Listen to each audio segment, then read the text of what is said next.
HHH avait été beaucoup lu par les politiques et il avait été notamment, j'avais été interviewé par la compagne de François Hollande, Valérie Trierweiler, pour un magazine français. Et donc en fait, il y avait, ça a été ma porte d'entrée, c'était par elle que j'ai eu mon rendez-vous avec Hollande et je crois qu'elle avait aimé le livre. Lui m'a dit qu'il l'avait lu et qu'il l'avait aimé, je ne sais pas si c'est vrai. Mais enfin donc ce qui a joué, c'était le livre précédent, HHH. Le journal s'est imposé tout de suite et en même temps c'est intéressant de lire maintenant rétrospectivement que c'est fini. On peut suivre à la relecture les courbes de l'évolution, des tendances, de mes propres impressions, mais aussi de l'impression du ressenti des hommes politiques, des pronostics qu'ils ont fait quand ils se sont trompés, quand on donnait telle ou telle personne favorite pour être Premier ministre, pour être ministre de l'Intérieur, etc. Ça permet une lecture rétrospective tout à fait intéressante.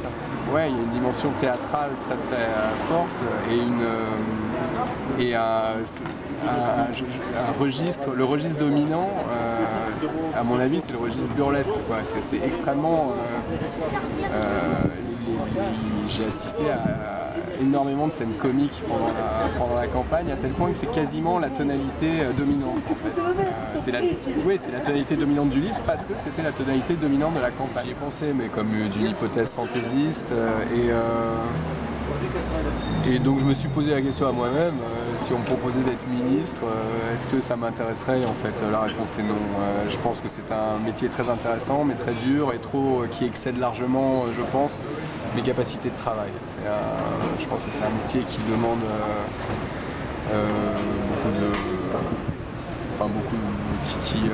qui prend beaucoup de temps. Voilà. Le temps, c'est un luxe que c'est un luxe que me donne le métier d'écrivain voilà, je préfère ça. Peut-être le point commun, c'est bien l'écrivain que le politique avait soin de séduire. Ouais, mais c'est pas pareil quand même, c'est pas pareil. Enfin, disons, écrivain, c'est quand même une activité solitaire. C'est une activité solitaire, on écrit sa page.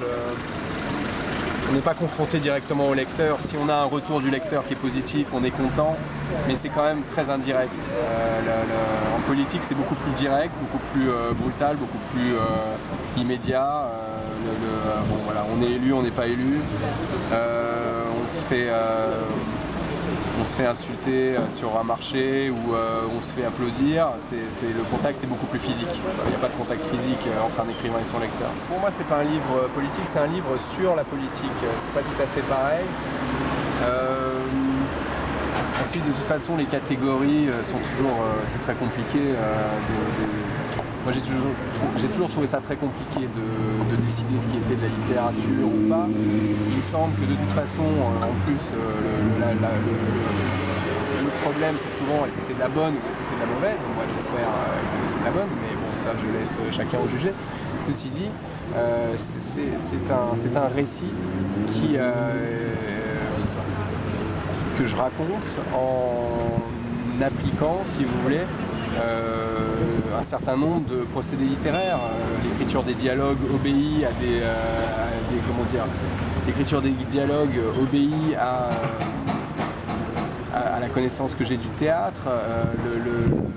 L'organisation de la narration emprunte à la structure de la tragédie. La politique, c'est évidemment à partie liée avec la tragédie parce qu'il y a des scènes de reconnaissance, il y a des péripéties, des coups de théâtre, il y a des trahisons entre proches, il y a des assassinats politiques, il y a